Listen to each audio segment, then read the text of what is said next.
Hi everyone, welcome to another transfer special of On the Whistle, where we're going to be talking about a defender signing for Sunderland. It's not a centre-back, but it is a defender, so that is progress of sorts, I guess. Arthur Masuaku, the 31-year-old left-back, who I'm anticipating becoming Sunderland's 10th summer signing in the very near future. A free agent, formerly of West Ham United, most recently at Besiktas. He's agreed a 2-year deal and is having a medical today, so all being well with that, and if everything progresses as it should do, I'm expecting him to be announced in the pretty near future, to be honest. So we're going to, as ever, have a chat about him, look at some of his stats that we've got, and have a look at what he can bring to the Sunderland squad. But first of all, I just want to say thanks to everyone who's already bought a ticket for Monday night's live show at the Bridge Hotel Vaults. That's Monday the 11th of August. There are still a few left, so if you do want to come down, if you are free, and you fancy spending the evening with me and Nick Barnes, chatting all things Sunderland, taking your questions on the eve of the Premier League season, please do get involved. I'll put the link again in the notes below the video so that you can click on there and get your tickets if you want to come. So Arthur Masuaku, yeah, as ever with Sunderland these days, really a transfer that's kind of come from nowhere.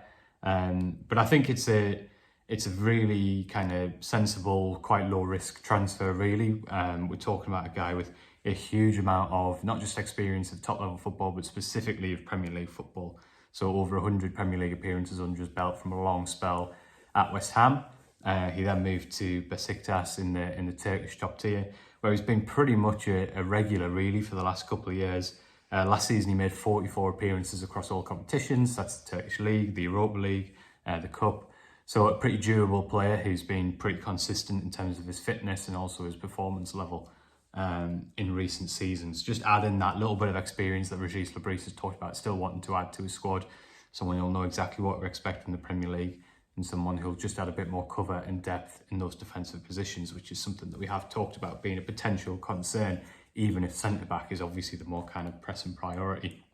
Now, I've spent a lot of time this afternoon looking at the stats behind Masuaku's game last season in particular, and also just watching his clips, seeing what kind of fullback he is, where I see him slotting into this team, what I think he'll bring to the team. Now, you'll remember that earlier this summer when we did this video on Reinildo, we talked about his outstanding defensive stats, how brilliantly he sort of ranked for his defensive contributions, and how realistically going forward his numbers weren't so impressive.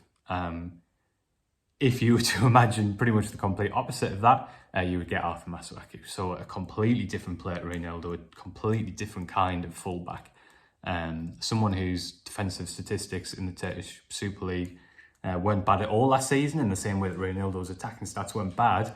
It's just that his attacking stats are way superior to his defensive stats in terms of how he compares against other fullbacks, in exactly the same way that Reinildo's defensive stats were much better than his attacking stats. So yeah, Masuaku is a player who loves to be involved in build-up play. He loves to get forward. He loves to contribute. Loves to take players on. Really tries to overlap, hit the byline, get crosses in. Got a bit of an eye for a goal as well. I've seen him taking set pieces. Just someone who'll bring something really different to what Sunderland currently have in those positions. Now, obviously, Dennis Serkin's a player who's really, really good going forward. He's got a really good engine, a real athlete who can offer a threat when he sort of overlaps and gets to the byline. But as we know, Dennis is going to be out for the first month of the season, and then obviously there'll be a period of rebuilding his match fitness after that. So Serkin, I think, is still a player who can obviously have a big contribution this season, but realistically someone who's not going to be around for the first few games of the season and will have to be phased back in when he is fit again from that wrist injury. So I think this is just a bit of a sensible option to offer some cover in that position, and as I mentioned, offer something, a player who can offer something completely different. So if we have a little dig into his stats, I thought these statistics were really interesting. So in terms of Y-Scout, their index, where they basically rank players in each position based on their statistical contributions, they actually ranked him as the third best fullback in the Turkish top tier last season. So that tells you that he had a really, really impressive campaign. If you look at the particular areas where he excelled in terms of where he was better than other fullbacks in the division, crosses and dribbles per 90 were the ones where he was head and shoulders above most of other fullbacks in the division. So again, that's just what underlying what I was saying before. Player who loves to bomb forward, loves to get a cross in, loves to link up with his teammates. Interestingly, he did also rank really highly for aerial duels and interceptions as well. So there are some defensive areas of his game that are pretty strong, even though I would say that the picture I'm getting from what the research I've done is primarily of an attacking fullback. And yeah, if we go into some of the other statistics as well, it just kind of builds this profile really. So he was 9th for assists in the Turkish Super League last season in terms of from fullbacks, 9th for offensive duels per 90, 2nd for passes completed per 90, 5th for shots, and he was in the top 10 as well for shot assists. So basically where he made a pass that led to a teammate having a shot or his team getting an effort on goal. So again, these numbers that just kind of show you what he likes to do, what he likes to bring to the team, and having a look on FBref as well, the stats website that I've mentioned a few times this summer, looking specifically at his Europa League performances for Besiktas last season, really similar picture being built in terms of how he compared to other fullbacks in that particular competition last season. So he was in the top 6% for shots and the top 4% of shots on target, the top 20% for passes completed and the top 13% for passes into the final third, top 20% for total crosses, and the top 15% for progressive carrying distance, so basically how far he carried the ball forward down the pitch into attacking areas.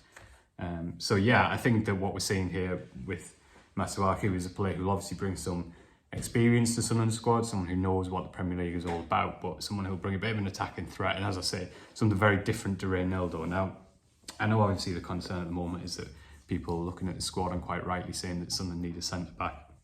Obviously what this does allow is the possibility for Reynaldo to move and play centre-back, and Masuaku can then play at left-back in the opening weeks of the season. I still really strongly expect Sunderland to go out and sign a centre-back. I think they will go out and sign a high-calibre centre-back, to be honest with you. I think this is about signing a player who can add cover and competition across the entire season.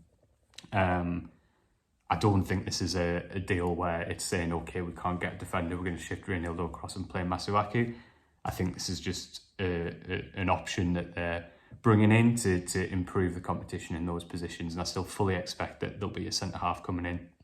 We actually spoke to Régis Lebris about Reynaldo after the Real Betis game, because obviously he played centre-half in that game, and Lebris made very, very clear that he sees Reynaldo as a left-back this season, not a centre-back. It was just because of the availability of certain players. As I mentioned, Jensen Sealed picking up a minor injury the day before the game, so that was why that happened.